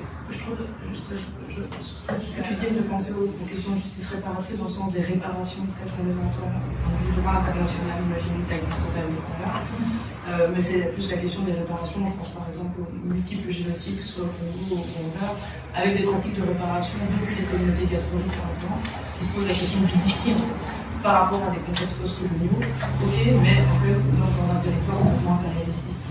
Je pense au Kassala, par exemple, ça intéresse certaines personnes, des choses comme ça, qui sont des pratiques de contre-récit individuel et collectif, par exemple, qui amènent du coup à sortir la culpabilité individuelle. Et donc, il y a des pratiques aussi dans ces contextes impérialistes, pour sortir de l'exotisation dont tu parlais, mais ici dans les contextes impérialistes, mais dans des prérogatives post-coloniales, de sortir par exemple de ce contexte-là. Ça me fait penser à une personne qui s'appelle Salomé Van Biloel, un truc comme ça. Je ne sais pas prononcer son nom, mais je crois qu'elle est belge. Et elle a travaillé, elle a aussi, je l'ai découvert un peu par hasard en fait, mais elle a travaillé à promouvoir la justice réparatrice et transformatrice depuis un voyage au Rwanda dans elle a fait un film, je crois, à partir de ça, qu'elle présente parfois, où elle... c'est bizarre de raconter un truc qui a été raconté, mais qui montre comment dans les villages qui ont été ravagés par le génocide, il y a des processus de dialogue qui peuvent être mis en place pour faire justice. Comment? Les Gachacha. Probablement, je ne connais pas du tout assez précisément. Voilà, c'est pour donner cette référence. Je ne connais pas très bien. C'est Les Cornes de la Vache, le film. Voilà. Le film s'appelle Les Cornes de la Vache. Il a l'air très difficile à trouver. Enfin, j'ai pas réussi à trouver. Oui. On est peut-être un peu trop, nous, à partir des mouvements antiracisme politique, peut-être un peu trop obsédés par les questions de violence structurelle. Mais comme vous n'êtes pas de Belgique, je voudrais quand même dire que, par exemple, ici, la question de la violence sur enfants, elle vient du fait que l'aristocratie avait un droit de cuissage, qu'il n'y a pas eu de révolution, et qu'on sait très bien que, par exemple, dans un cas qui a fait véritablement l'effet d'une bombe, qui est l'enlèvement et l'assassinat d'un nombre assez important d'enfants, la question structurelle des commanditaires n'a jamais été éclaircie. Et à l'occasion également, on a retrouvé le corps d'un enfant marocain qui elle était la victime d'un prédateur. Et donc, ce que certains parents véritablement exceptionnels d'un des enfants, qui ne voulaient absolument pas de vengeance sur le mercenaire qui enlevait l'enfant, qui lui-même, selon les derniers livres, ouvrages qui sont sortis, puisque les policiers qui ont vraiment enquêté sur les dizaines de visites qu'ont eues les petites filles, ont été écartés de l'enquête. Donc, je ne vais pas rentrer dans ce cas très connu ici en Belgique du meurtre et de l'assassinat et des dysfonctionnements de la police. Je veux juste dire que quand ce sont d'énormes machines structurelles, puisqu'ici il s'agissait d'avoir des victimes à disposition d'un système, en Belgique, c'est la haute bourgeoisie et l'aristocratie qui sont... Alors on n'est pas du tout dans le cas des Noirs et des Arabes qui peuplent les prisons. On est dans le cas de très grandes familles qui ont comme habitude d'avoir des enfants à disposition.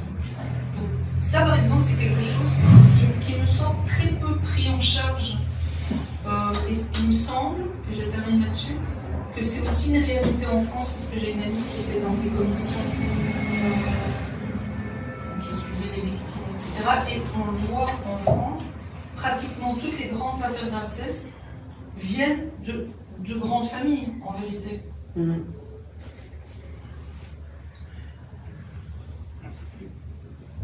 Il y a des situations où il faut casser des genoux.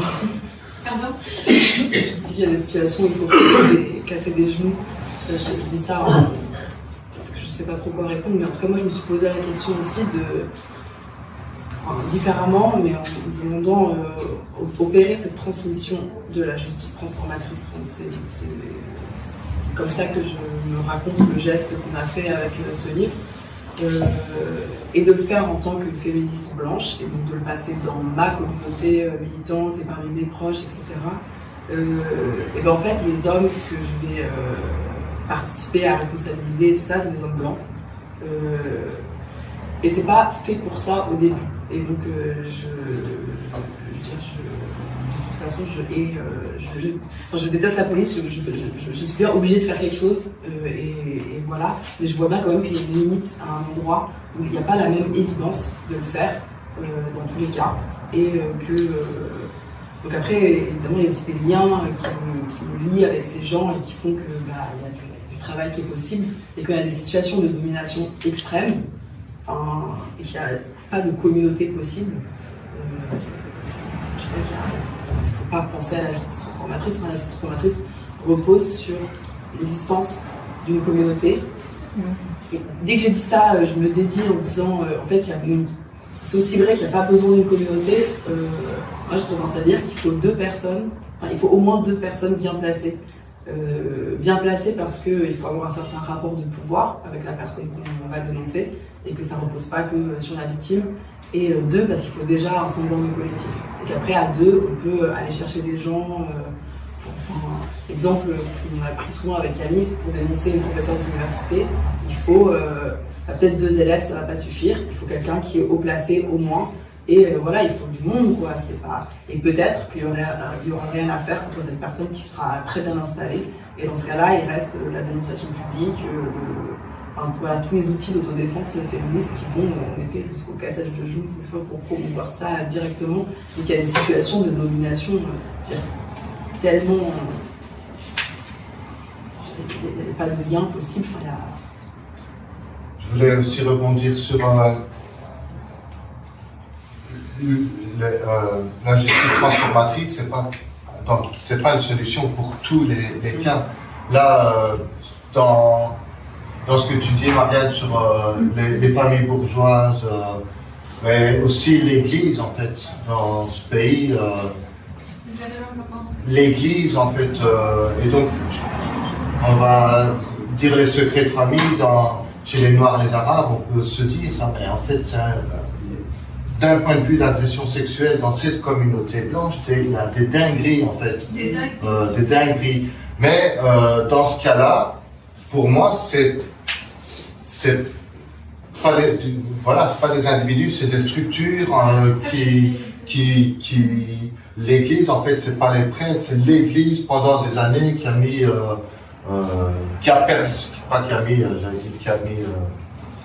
ce genre de pratique, qui a permis ou qui a mis en place que ce genre de pratique arrivait.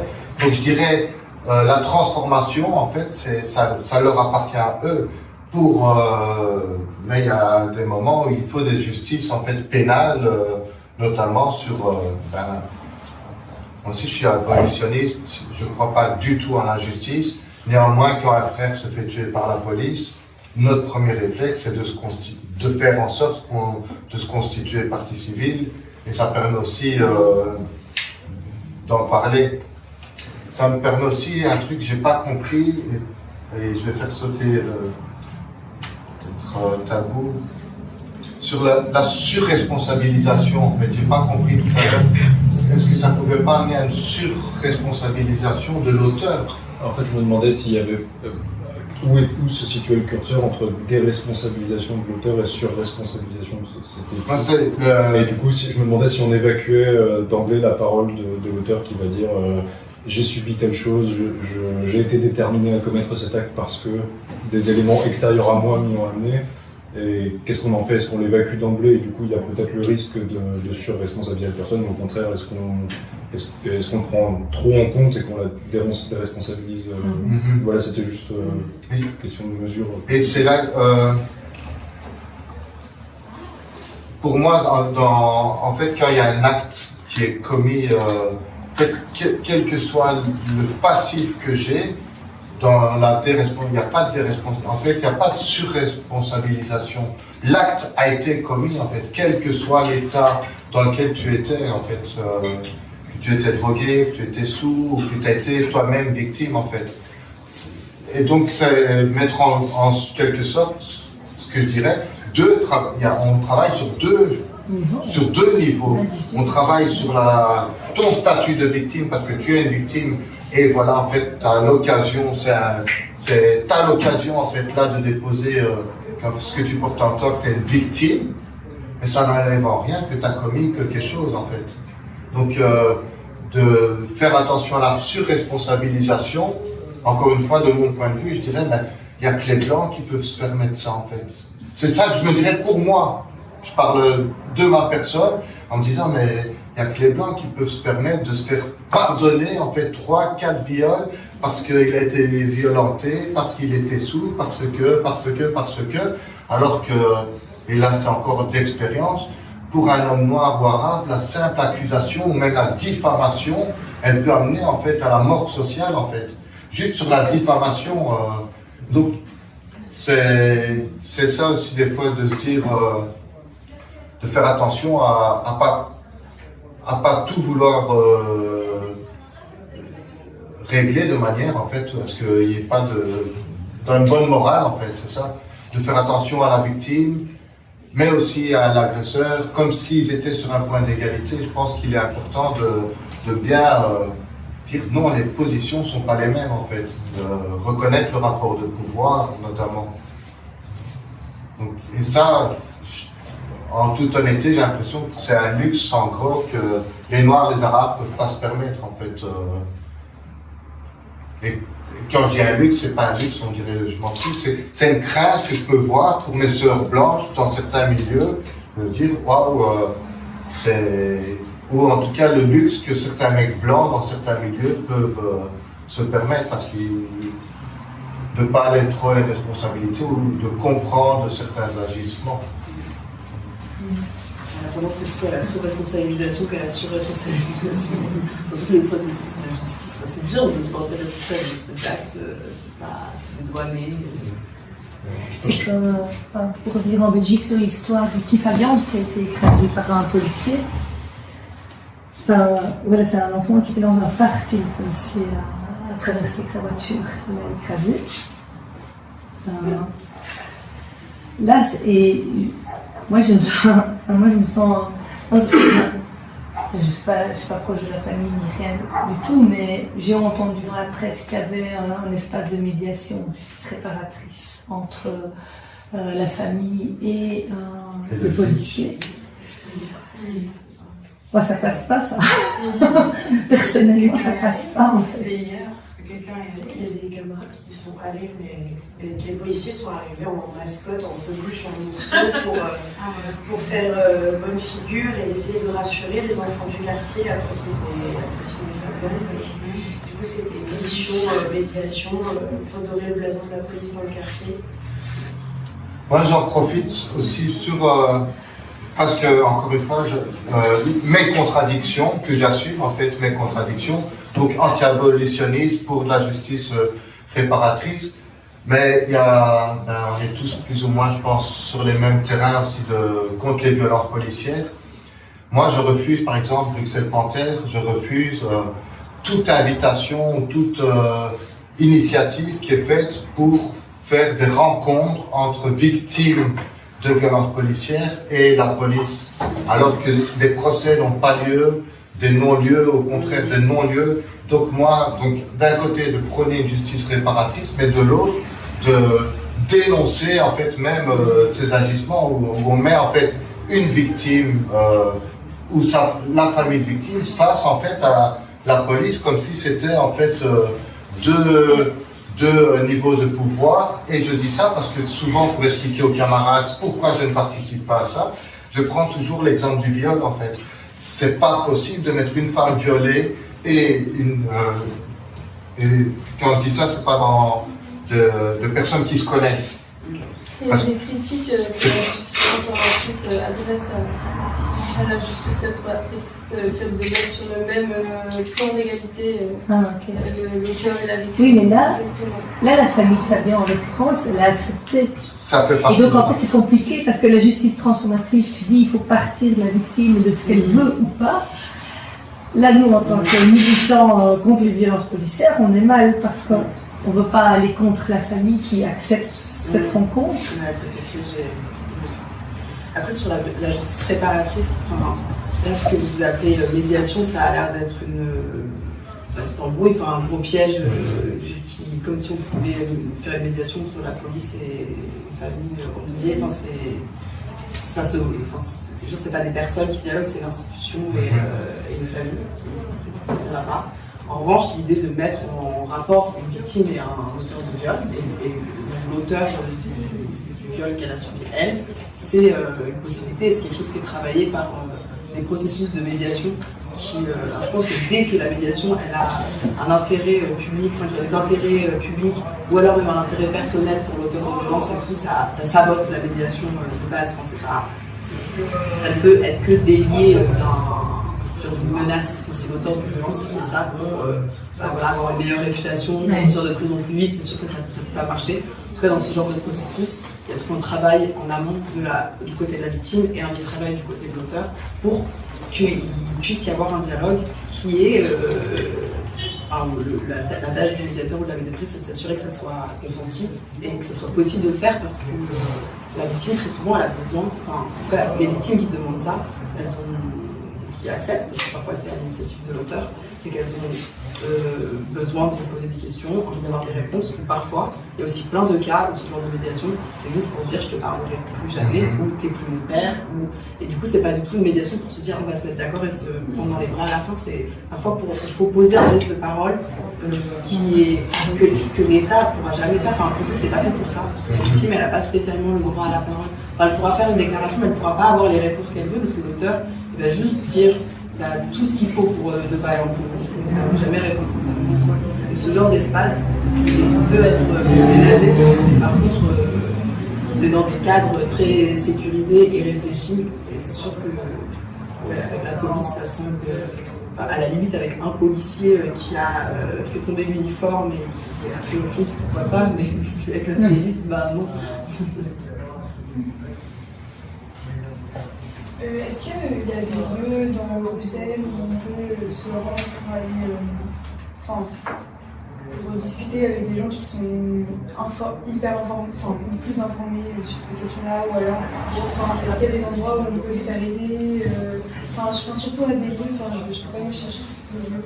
Ça m'intéresse de savoir s'il y a des gens qui peuvent rencontrer, des collectifs, tout ça, qui traitent de ces questions. Moi, je te dirais d'Espina qui est parti tout à l'heure. Je te donnerai tu trouveras les contacts ici dans la salle. Ok. L'Espina, c'est l'Espina du Gay Party, c'est du Stéki, mais l'endroit de la réflexion, c'est la maison de conflit. Ah oui, je vois où. C'est à Saint-Gilles. C'est à Saint-Gilles, à côté des gens. C'est aussi des matrices. Qui sont plutôt en accompagnement Il y a aussi des associations socialistes, progressistes et compagnie qui disent qu'elles font de la justice réparatrice aussi de manière institutionnelle et qui confondent exactement ce que tu viens de dire, donc l'aspect médiation et l'aspect justice à l'intérieur par exemple des équipes ou ce genre de choses. Mais ça justement il faut se méfier en fait, plus que se méfier même, comme il faut dénoncer, parce que c'est vraiment à la mode, comme une série de choses et du coup blindé d'associations dites progressistes sont en train de mettre ici des formations, ici des ateliers, ici machin, etc. avec des thunes en plus. On paye les personnes qui viennent, il y a tout le mécanisme autour qui s'installe. Et là, de plus en plus. Quand je dis de plus en plus, c'est genre, il y a 4-5 formations qui sortent là pour septembre, octobre. Ils s'engagent. Ils engagent, voilà, c'est un peu ce que Tispila nommait une partie, alors que c'est vraiment en train d'exister. Donc peut-être aussi avoir cette distinction de l'institutionnalisation de ce genre de pratiques. J'ai rien à dire sur certaines choses là-dessus, mais en tout cas voilà, et du coup, le conflit, les matrices, les autres qui sont affairés à ça. C'est les matrices. Les matrices. Et du point de vue afro-queer, il y a un collectif Soussou qui fait un travail, qui a fait un travail, pour l'instant c'est un peu déporté, mais. Qui ça, pardon? Parce que la question afro-queer, bien située, bien circonscrite, c'est le collectif Soussou. Est-ce qu'il y a encore des questions de la salle?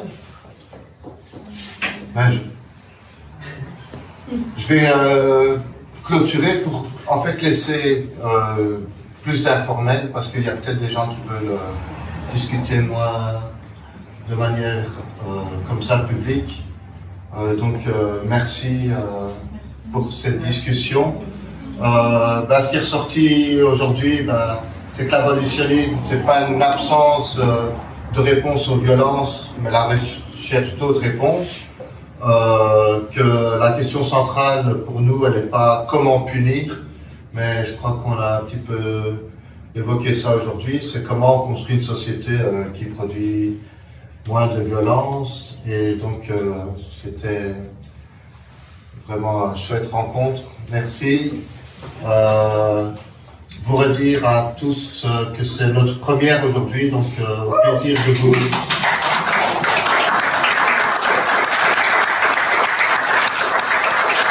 Plaisir de vous revoir. Sur les liens avec les États-Unis, on a souvent eu la critique, ou les gens critiquent, ouais, c'est pas un copier-coller des États-Unis. Mais nous, en tout cas, ce qu'on apprend beaucoup des États-Unis ou du monde anglo-saxon, c'est qu'il y a une temporalité, en fait, que nous, on n'a pas. Donc, on vit dans des temporalités différentes. Ce qu'on fait surtout pas, c'est du copier-coller en ne prenant pas en compte ces temporalités. On n'arrive pas à l'abolition. Ce qu'on peut reprocher à certains camarades, on ne revendique pas abolir la police. Nous, aujourd'hui, c'est notre objectif, c'est sûr. Mais on est déjà sur demander des procès à nos frères qui se font tuer par la police, de demander de désarmer la police, de demander la fin des contrôles d'identité. Et donc, on pense que c'est tous ces combats, en fait, qui pourront amener à l'abolition de la police et des prisons. Mais pas d'abolition de la prison ou de la police si tu te tracasses pas sur les contrôles d'identité que vivent les Noirs et les Arabes. Une deuxième chose aussi qu'on apprend des États-Unis, c'est que nous, par exemple, on n'a pas de tabou avec l'argent. Ce qui peut être un tabou, en fait, dans la gauche blanche, on parle pas trop d'argent. Donc nous, comme on est fauchés, on n'a vraiment aucun souci à parler de l'argent. On vous demande, en fait, du soutien pour nous aider à nous montrer, en fait, qu'on n'a pas pris un grand risque de louer un local. On est une organisation autonome, on ne demande pas de subsides, on n'en demandera jamais. Donc on croit justement dans la communauté qu'ici ce local est nécessaire, ben, ils le feront vivre. Et donc voilà, on est aussi pas très relayé dans les médias. Il paraît qu'il y a du ban shining ou je sais plus. Du shadow banning. Donc il paraît que si on poste l'événement Facebook, ben non, mais 5000 amis ne le verront pas. Donc on compte aussi sur vous pour relayer nos rencontres. Et donc bienvenue pour la prochaine fois et merci à vous. Et évidemment, on ne vous met pas à la porte, on vous vend des choses. Des softs, mais l'objectif, c'est pas de faire de l'argent, c'est de survivre. Donc les boissons sont là à 1 €. C'est pour pas vous demander les 80 cents que nous coûte la canette, ça nous ferait chier de vous rendre 20 cents. Mais donc, les boissons sont là juste pour que vous puissiez rester. Il y a évidemment le livre que vous pouvez vous procurer, il y en a quelques-uns. Ceux qui n'ont pas de liquide, il n'y a pas de machine pour payer, mais à 3 minutes d'ici, il y a un banque contact. Et donc, bonne soirée à tout le monde. Merci.